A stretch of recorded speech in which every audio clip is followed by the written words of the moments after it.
Friends, अब numericals देखते हैं मोशन अंडर ग्रेविटी से रिलेटेड। A ball is thrown upward from a top of a tower. Let we analyse. इसका diagram बनाइए। Tower of 40 metre high,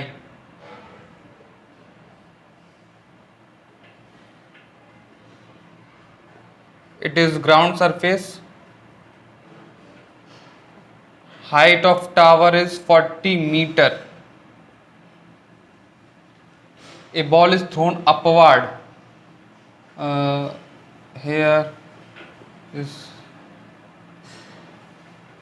ball is thrown upward with a velocity of u is equals to 10 meter per second. Find the time when the when it strikes the ground. अब देखिए, ball फेंकी यूं, कुछ time तक ऊपर जाएगी ball. At certain height इसकी जो यहां पर जो वेलोसिटी होगी जीरो हो जाएगी, रुक जाएगी, क्योंकि ग्रेविटी उसे अपोज करेगी, मतलब खींचेगी नीचे। तो किसी सर्टेन हाइट के बाद वापस रिटर्न होना स्टार्ट हो जाएगी। और यहां पे स्ट्राइक्स, हेयर स्ट्राइक हैपन। तो पूछ रहा है कि यहां से लेकर ये पूरी जर्नी में जो टाइम टेकन लगा वो कितना होगा, ये बता दीजिए। अब देखिए,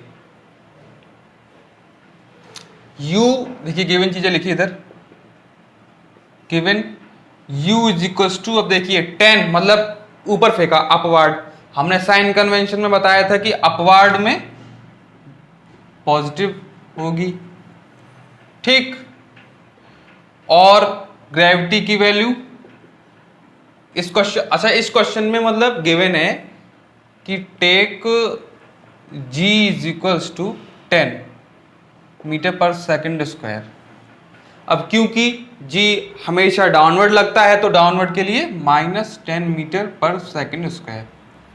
अब देखिए, टावर पे खड़े होके फेंका, इनिशियल पोजीशन थी eight top of the tower, final position ball की कहां हुई, ग्राउंड सरफेस।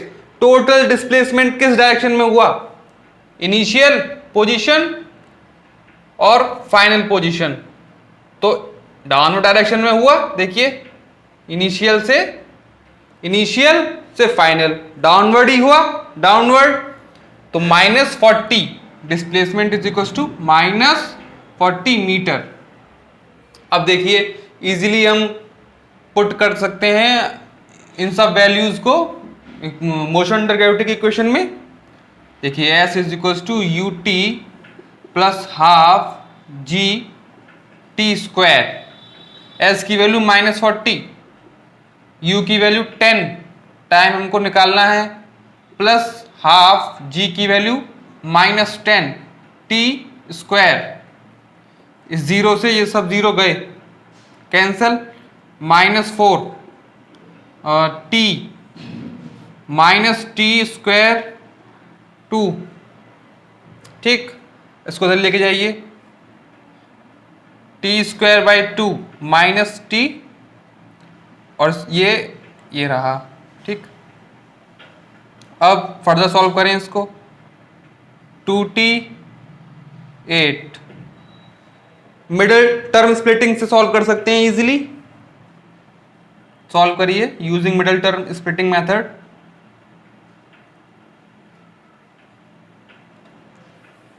ठीक, यहां से अब t कॉमन लीजिए,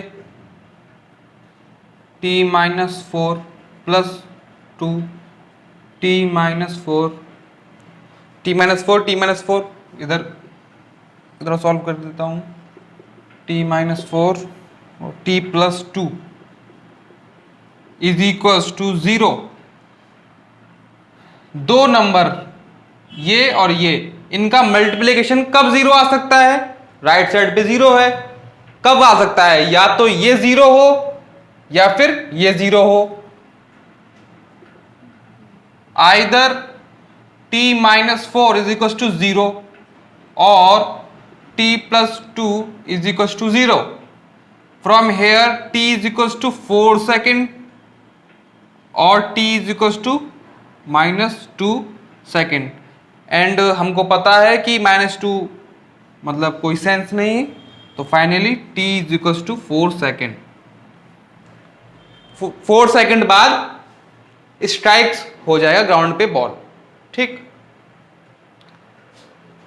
फ्रेंड्स, सेम क्वेश्चन है बट हमको हाइट तो इस बार निकालनी है. Find the height from the ground when its velocity becomes 0. मतलब जो बॉल हमने जो मतलब फेंकी गई थी ऊपर, उसकी इस बार हमको हाइट निकालनी है. कहां से? From the ground. देखिए ये रहा हमारा ग्राउंड.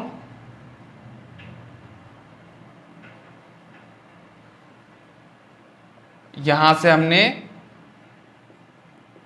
बॉल अपवार्ड फेंकी थी u is equals to 10 metre per second से, और जो हाइट थी टावर की वो कितनी थी? 40 मीटर. पूछ रहा है ये find the height from the ground. Ground से कितनी हाइट तक इसकी वेलोसिटी 0 हो जाएगी.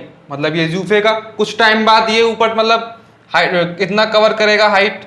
सपोज यहां पर उसकी मतलब रिटर्न करने लगा, मतलब यहां पर उसकी वेलोसिटी फाइनल वेलोसिटी 0 हो गई, तभी तो और ऊपर नहीं जा पाया, वरना और ऊपर जाता. तो ये हाइट प्लस ये हाइट 40 मीटर जो भी टावर की हाइट है ग्राउंड से निकल जाएगी. और खाली टावर से बात करें तो टावर के लिए ये है ना, हमको निकालना है फ्रॉम द ग्राउंड. तो देखिए ये डिस्प्लेसमेंट, अब देखिए initial position here, final position here. Initially यहां पर था, फाइनली अपवर्ड डायरेक्शन में हुआ डिस्प्लेसमेंट, तो ये डिस्प्लेसमेंट हमारा पॉजिटिव होगा.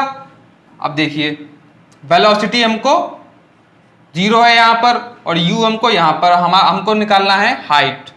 तो अब देखिए using third equation of motion v square minus u square is equal to 2gs. ठीक है, finally 0, initially 10 square plus 2 g की वैल्यू -10, डिस्प्लेसमेंट s. अब देखिए ये माइनस से माइनस गया, यहाँ पर 100, यहाँ पर 20 multiply s is equal to 5 metre. s is equal to 5 metre. अब देखिए हाइट फ्रॉम द ग्राउंड, मतलब ये अब यहां तक निकल गया 5. अब ये टोटल कितना है? 40 प्लस 5. तो height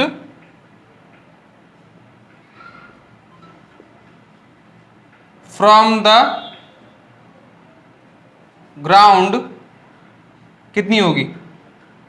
40 metre plus 5 metre, that is 45 metre. ठीक, ये आंसर हो गया.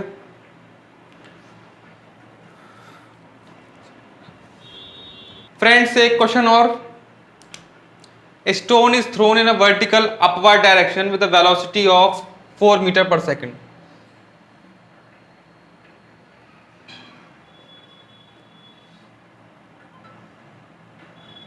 It is ground surface. From here, a stone is thrown vertically upward with a velocity of u is equals to 4 meter per second. How much time will it take to reach at the position where its velocity becomes 0? देखिए u थी 4 metre पर second, कुछ चला होगा, ये stone कुछ travel किया होगा. सपोज यहाँ पे वेलोसिटी 4 थी, यहाँ पर कुछ मतलब कम हो जाएगी क्योंकि ग्रेविटी इफेक्ट कर रही है, मोशन अंडर ग्रेविटी है, और कम हो जाएगी और कम हो जाएगी और कम हो जाएगी. फाइनली सपोज कि यहाँ पर रुक जाएगा. ठीक, रुक जाएगा, इसका मतलब यहाँ पे फाइनल वेलोसिटी क्या हो गई? 0. Velocity becomes 0। तो ये वही फाइनल वेलोसिटी की बात कर रहे हैं, ठीक है। तो बताना है हमको हाउ मच टाइम, मतलब यहां से लेके यहां तक कितना टाइम लगा, ठीक। और आगे and also find the maximum height. अब देखिए मैक्सिमम हाइट क्या होगी, यहां से लेके यहां तक मैक्सिमम हाइट यही होगी। अब इससे ज्यादा ऊपर तो जा नहीं पाएगा, इससे ज्यादा ऊपर नहीं जा पाएगा, तो यही हमारी मैक्सिमम हाइट होगी, ठीक। पहले टाइम देखते हैं फिर मैक्सिमम हाइट देखते हैं। तो देखिए g इज इक्वल्स टू 10, जो कि हम न्यूमेरिकल वैल्यू 10 है और साइन के साथ लगाएंगे तो -10 मीटर पर सेकेंड। ये भी क्वेश्चन में मतलब गिवन है, take g is equals to 10, ठीक। It is also given. अब देखिए using first equation of motion under gravity, v is equals to u plus g t, v is equals to 0, u is equals to upward के लिए plus मतलब +4 plus g की value -10, time हमको निकालना है तो 10t is equals to 4, t is equals to 4/10, तो t is equals to 2/5 second, ठीक। मतलब t is equals to 2/5 second बाद उसकी वेलोसिटी 0 हो जाएगी, फाइनल वेलोसिटी, ठीक। और maximum height, for maximum height मतलब s निकालना है हमको ना, s डिस्प्लेसमेंट। अब देखिए इजीली निकाल सकते हैं हम इसको using second equation, s is equals to ut plus half gt²। अब देखिए u इज इक्वल्स टू कितना था 4, टाइम कितना लगा उसे पहुंचने में वहां तक मैक्सिमम हाइट तक 2/5 सेकेंड, प्लस g की वैल्यू -10 और 2/5 इसका होल स्क्वायर। तो देखिए ये कितना होगा 8/5, यहां पर इससे ये काटिए कितना हो जाएगा ये -5 और ये करेंगे आप होल स्क्वायर तो 425, ठीक। इससे काट दिए ये हो जाएगा 8/5 minus 4/5, 8 minus 4/5 metre maximum height, s is equals to 4/5 metre और time is equals to this. अच्छा, और डिस्प्लेसमेंट को हम मतलब सेकंड इक्वेशन से ना निकालें और थर्ड से निकालें तो भी इजीली निकाल सकते हैं। देखिए यूजिंग थर्ड, v² मतलब this minus u² this is equals to 2g की वैल्यू दिस और s दिस, ठीक। इस माइनस से माइनस कैंसिल, ये कितना हुआ s is equals to 16/20 that is 4/5 metre, ठीक। एक बार टाइम निकल जाए तो हम दोनों ही यूज कर सकते हैं, ठीक है। ये भी और ये भी, देखिए दोनों से आंसर ठीक आया, सेम आंसर है, करेक्ट, ठीक।